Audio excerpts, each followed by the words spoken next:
ya sekarang banyak platform juga yang lain selain bioskop. Artinya produksi tetap memang harus berjalan. Jadi ketika memang itu sudah diperbolehkan, diizinkan, kita juga ada kayaknya kita juga harus udah mulailah ikut bangkit gitu kan untuk film Indonesia untuk bekerja, tapi dengan catatan protokolnya harus super ketat. Itu aku sempat ini sih, kan aku tuh kebetulan sedang menginisiasi kemarin ini Indiscope ya. Indiscope itu adalah jaringan bioskop rakyat. Bioskop rakyat ini dihadirkan secara online. Jadi kita build up our aplikasi. Saya bisa bilang film ini penting untuk Indonesia, harus punya film ini, harus memperlihatkan tokoh Malahayati gitu ya. Orang lain boleh punya Wonder Woman dan lain sebagainya sebagai fiction gitu. Nah ini kita ada tokoh seperti itu dengan keindonesiaan, dan industri film itu ternyata memang nggak gampang, lebih mudah buat aku acting.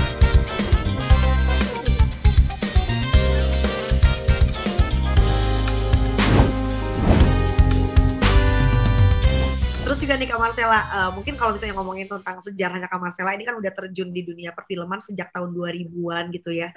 Karyanya udah banyak banget di film tadi, sinetron, dan juga iklan as I mentioned before. Dan sekarang dia baca di Ketua Parvi, dari itu since tahun 2016 gitu ya.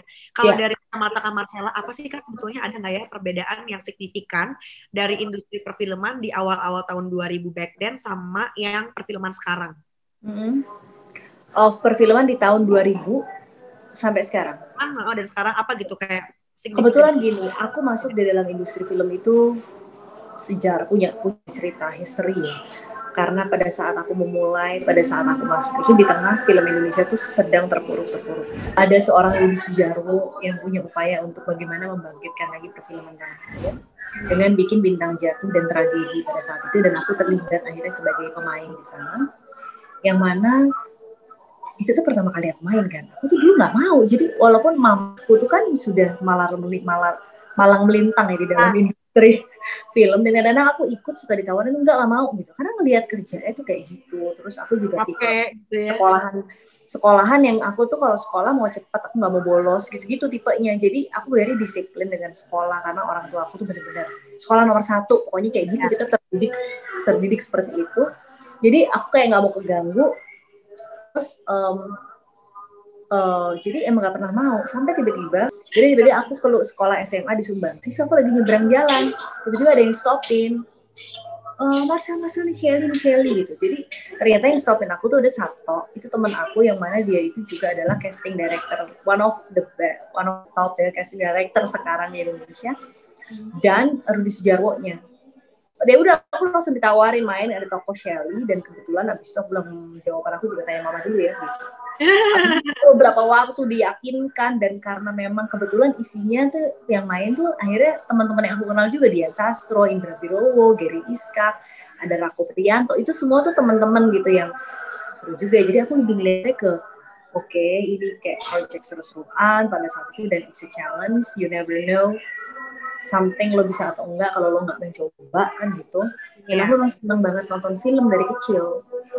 Jadi, tapi aku orangnya pemalu banget. Jadi aku tidak pernah berpikir bahwa aku jadi orang pemain yang ada di depan layar. Itu jauh banget dari my thought gitu. I see. Gitu. Mungkin aku tuh dulu cita-citanya jadi psikolog, jadi businesswoman. Mungkin kalau ke film aku pengen jadi yang pembuat film gitu. Lebih kayak gitu. Jadi karena memang pemalu banget kan aslinya waktu kecil gitu. Jadi ya udah, akhirnya karena itu akhirnya kita main. Tapi begitu pertama kali akhirnya si Bintang Jatuh itu kita coba, langsung jatuh cinta aja gitu udah sama dunia acting. Dari situ akhirnya baru terus. Jadi ada historinya aku masuk ke dalam dunia film. Ya itu menarik, aku bukan melalui yang kayak kita ikut casting sana casting sini, nggak kayak gitu. Tapi kayak juga ada satu simpatik gitu terhadap gerakan yang dilakukan pada saat itu perfilman nasional terpuruk. Terus ini lo ada satu community orang gitu yang mau coba bangkitin film nasional gitu, udah support dari situ. Marcella tuh selama 4 tahun udah ngejabat sebagai ketua Parvi 56 ini, kira-kira ada target yang udah tercapai yang masih on progress gitu barengan teman-teman Parvi? Sorry, gimana? Parvi ya? Iya, ada target yang masih on progress nggak? Atau nggak kayak misalnya udah ada target-target yang tercapai selama 4 tahun ini gitu? Ya kalau Parvi sendiri sebetulnya ya ini sesuatu yang karena aku diminta oleh yang senior kan. Jadi ini kayak aku tuh kayak lebih tanggung jawab moral ya. bahwa ini adalah dunia yang membesarkan kita, kemarin punya banyak keluhan terhadap organisasi ini, dan bagaimana sih seorang ya pekerja seni peran itu juga biar punya asosiasi yang cukup benar gitu kan. Karena lintas disiplin lainnya udah punya asosiasinya gitu. Akhirnya ya udah aku terpanggil untuk akhirnya ada proses pemilihan dan lain sebagainya. Ya sebenarnya sih goalnya sederhana aja ya, biar sebetulnya para pekerja seni peran ini punya rumah, dan apabila kita ada keluhan, ada masalah-masalah di mana kita harus mempush gitu ya, mendorong terkait kebijakan dan sebenarnya harus lewat organisasi. Kita nggak bisa mendorong kebijakan itu ada secara orang gitu ya. Harus ada wadah. Terus juga bagaimana kita sebetulnya coba memfasilitasi ada seperti ya BPJS gitu ya, kayak seperti ya asuransi tenaga kerja kreatif. Akhirnya itu yang kita perjuangkan, bagaimana kayak misalnya seperti insurance ini mungkin tidak lagi mengcover usia seperti itu, tapi karena ini film, karena ini beda gitu kan, profesi aktoran akhirnya bisa dapat gitu. Hal-hal seperti itu. Terus ya kalau tiba-tiba ada susah gitu, kita juga ada program-program sosial yang saling membantu pekerja-pekerja seni yang terdampak seperti kemarin. Terus mungkin tingkat kesulitan gimana ya, karena kadang-kadang miris juga gitu melihat mudanya begitu bersinar, mudanya mereka berkecukupan, tiba-tiba ketika tua harus sakit aja harus kesusahan gitu, ketika sakit mereka kesusahan. Nah ini kan ini problem ya menurutnya, ya artinya ya jadi punya gerakan kepedulian tuh, kepedulian bareng-bareng jadi lebih kuat aja untuk kita bisa membantu sesama kebiasaan seperti itu. Jadi wadah ini ya buat iya jadi juga sarana untuk meningkatkan, sebetulnya ini ada ruang juga untuk kita meningkatkan kualitas juga ya, kualitas, dan juga mempersiapkan dengan punya parvi-parvi di beberapa daerah. Yang ini juga di daerah itu ketika ada film Indonesia syuting di beberapa daerah lain udah ada bisa melalui parvi dengan aktor-aktor lokal, jadi bisa menggalang aktor lokal yang punya baseline, punya basic acting yang bagus gitu, misalnya seperti itu. Jadi ada regenerasi lah di sini. Ya setuju. Salah satu. Marcella juga ini kan pernah ngebintangin sederet film dan sinetron gitu. Ya. Dia bilang. Kalau dari Kak Marcella pribadi nih, ada nggak sih perbedaan cara kerja atau hal lain saat lagi acting di film, di sinetron dan di panggung teater gitu? Beda. Yang film itu kalau dibanding film dan sinetron ya, film itu persiapannya biasanya lebih diberi waktu. Ya artinya tidak instan. Proses itu yang membuat pengalaman batin kita tuh jadi lebih banyak, proses belajar kita jadi lebih banyak gitu. Karena ya film itu kan luar biasa banget impact-nya ya. Kita bekerja film tuh bukan sekedar acting begitu saja, tapi ada bagaimana proses kita menjadi seorang tokoh. Itu kan tidak hanya wawasan, kebatinan, psikologi, kita harus dalami semua. Ya kan, bahkan kita harus kadang melepaskan part of us yang begitu berbeda dari si tokoh ini, dan kita harus merelakan diri kita menjadi bertransformasi dalam karakter lain. Jadi kita tuh belajar banyak banget gitu, dan itu kadang tidak disadari mempengaruhi kepribadian kita juga somehow. Kalau misalnya kita tuh dalam banget dan lama memerankan sebuah tokoh. Ini menarik banget, aku juga punya pertanyaan gitu, kayak ketika kita main film itu bener nggak sih kayak sampai kan makanya banyak artis dia orang naikin berat badan sekian, dia sampai ganti gaya rambut apa segala macam demi untuk peran di film tertentu gitu. Jadi memang kita as a person dan sebagai aktornya emang se-involve itu ya ketika kita mau meranin suatu tokoh. Ya, karena tidak dibutuhkan totalitas dan komitmen. Jadi mind, body, and soul ya, itu harus komplit, itu harus kompak. Ya kayak di luar negeri itu aktor itu seperti tingkatan mungkin Al Pacino gitu, setahu aku udah bukan, ya banyak ya kalau di aktor-aktor luar negeri udah bukan bagaimana menjadi, tapi bagaimana keluar dari karakter itu. Iya, bagaimana dia sudah selesai life-nya dia ya. Lalu kembali kepada real life. Sudah segitunya. Dan berarti itu kan butuh psikiater kadang-kadang gitu. Iya. Jadi gitu. Jadi nggak gampang loh jadi orang aktor itu, dan nggak gampang juga. Ya orang yang apalagi berpasangan hidup dengan aktor itu juga harus punya pengertian yang dalam gitu. Jadi nggak mudah gitu. Jadi ya tapi memang ya itulah seninya gitu. Beda dengan kayak produser gitu, beda lagi. Nah sementara mungkin aku ada di dua sisi, produser ya keaktoran dan aktor tuh dibutuhkan banget dalam banyak hal. Dia juga harus punya sensitivitas lebih. Kenapa? Karena sensitivitas lebih itu akan memperkaya dia ketika dia memerankan sebuah tokoh. Pengalaman batin yang dimiliki seorang aktor, ya, kalau hidupnya makin ups and down, juga dia punya wawasan yang tinggi, wawasan yang luas, itu juga akan memperkaya dia ketika dia memerankan sebuah tokoh. Itu akan berbeda. Oke. Nah, Kak Marcella dari sekian banyak tawaran film yang pernah masuk nih ya, pernah nggak sih Kak Marcella nolak sebuah tawaran tapi abis itu nyesel gitu kayak aduh kenapa ya nolak film itu karena ternyata hasilnya film itu ternyata misalnya bagus banget. Hampir enggak, cuma ada satu aku nggak bisa sebutin film apa pernah aku tolak dan ternyata bagus lumayan. Oke, tahun berapa tuh Kak kalau masih inget? Belum terlalu lama sih, kira-kira tahun berapa ya? Ya belum terlalu lama kok, kayak 2-3 tahun lalu mungkin ya. Oke. Nah, kalau misalnya peran dalam sebuah film yang pengen banget diperanin tapi belum kesampaian tuh ada nggak Kak? Kayak pengen banget jadi kayak peran kayak Malahayati gitu. Oke. Ya. Maksudnya kayak film history tapi yang punya yang ada actionnya juga gitu. Jadi nggak cuma drama biasa gitu sih.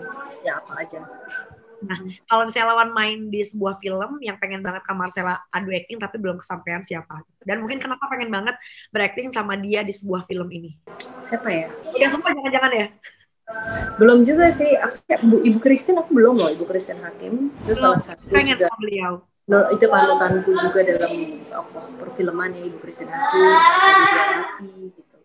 Ingin banget sih kalau bisa ada kesempatan main dengan beliau-beliau. Kalau di Indonesia ya. Oke. Terus kalau teman-teman muda, siapa ya? Semuanya sih banyak sih, aku juga nggak semuanya muda. Reza tuh juga salah satu teman baik, tapi belum pernah main film. Karena mudah-mudahan bisa bareng. Oke. Oke. Nah, sekarang ini mungkin pengen tanya buat teman cerita Inventory juga. Top 5 film Indonesia favorit Kak Marcella Zalianty. Top 5 ya? Yes. 1. Kalau film lama tuh biar bagaimanapun Cut Nyak-Dien tuh is a lifetime film untuk aku. Oke, lalu? Terus, aku suka Mengejar Matahari. Mengejar Matahari, oke. Sebenarnya The Raid yang pertama juga aku suka sih. The Raid ya, yang pertama. Ya. Yang kemarin tuh si Lukman sama itu tentang kekerasan seksual, aku lupa judulnya ya. Yang sempat menang tuh penulisnya Raya Makarim.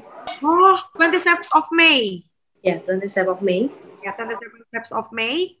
Terus ya? 11 itu aku juga suka tuh yang Reza sama Asma. 9 apa? Critical 11 bukan? Iya, Critical 11 I like it. Oke. Critical 11 juga soundtracknya bagus banget ya. Aku juga suka banget. Oke. Nah, oke Kak Marcella, mungkin aku mau geser dikit nih ke personal life-nya Kak Marcella gitu ya. Ini kan Kak Marcella adalah seorang ibu yang juga berkarir di industri entertainment gitu. Kalau versinya Kak Marcella ngebagi waktu antara karir dan anak-anak gimana? Karena kan Kak Marcella pernah cerita tuh beberapa tahun lalu harus struggle jadi ibu yang kuat gitu kan. Buat Magali yang sedang berjuang sembuh dari sakitnya juga.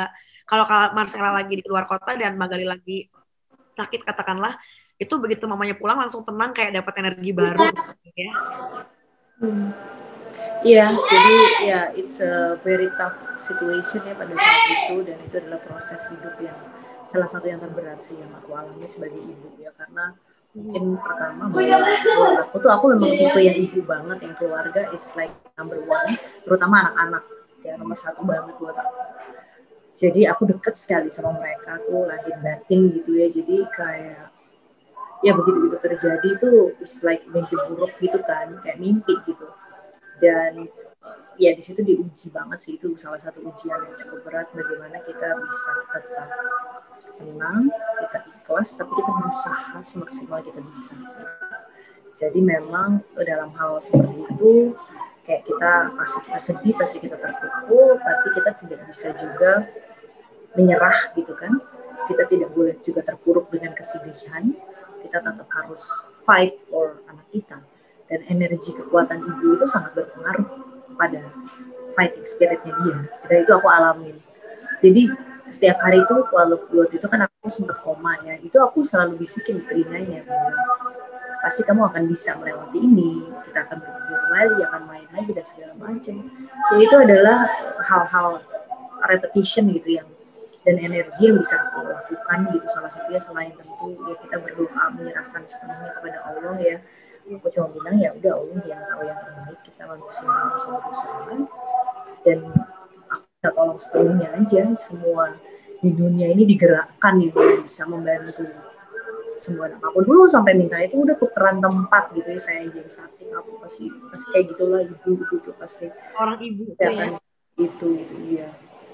Jadi ya sekarang ya pada saat itu aku tuh sempat yang kompleks banget, aku harus menyelesaikan skripsi aku kan, itu tesis bukan skripsi. Pada saat itu aku harus menyelesaikan tesis, aku sampai udah gak bisa kuliah kan. Terus di tengah itu aku sempat terancam ini terakhir, kalau enggak aku harus ngulang lagi kuliahnya gitu. Jadi aku harus menyelesaikan tesis aku, terus juga ya udah akhirnya, tapi alhamdulillah semua bisa selesai. Magali juga survive, walaupun memang masih harus dalam pantauan ketat gitu kan.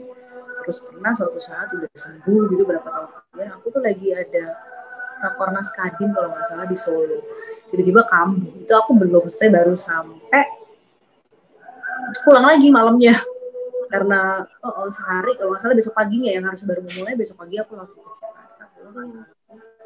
Dan itu bapaknya juga bilang bahwa cepet pulang, ini anak ini ketakutan banget. Tapi begitu pas aku pulang ada di samping dia, pada bilang dia kayak jauh lebih tenang, kayak lebih tenang aja ada ibunya di sampingnya. Memang energinya tuh di mamanya gitu ya kayak. Iya, kayak seperti itu.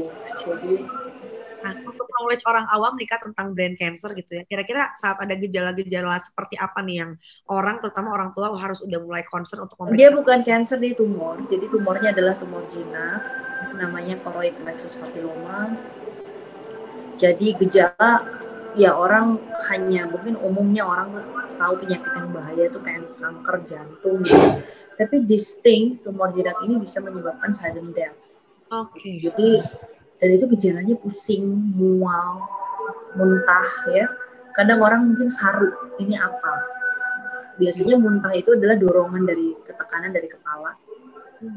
Pusing itu juga tekanan di kepala gitu, dan itu nanti kalau sudah parah banget tekanan itu biasanya ada pergerakan daripada tubuhnya tuh terganggu.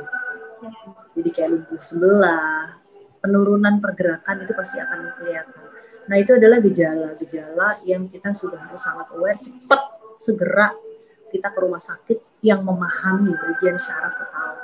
Aku pertama tuh datang juga ke dokter yang nggak ngerti dia soal brain tumor dan segala macam. Dan tidak banyak menurutku dokter di Indonesia itu yang, apalagi dokter anak, yang mengerti ke arah sana. Harus yang dulu ahli syaraf. Itu dianggapnya paling dia pusing karena diiringi pilek batuk. Pilek batuk otomatis flu, otomatis pusing, otomatis anak rewel, kan kayak gitu. Oke. Terus udah gitu kalau ngomongin soal Magali dan Kana, ini kan punya orang tua yang dari bidangnya berbeda ya Kak ya. Mamanya keluarga rata-rata terjun di seni peran, sedangkan keluarga papanya itu dari keluarga pembalap gitu. Kira-kira nanti mereka kalau udah besar Kak, mau diarahin kayak mama atau papanya gitu nggak, udah kelihatan, atau mau dibebasin aja deh, terserah mereka? Kelihatan Magali tuh dari kecil ngikutin bapaknya.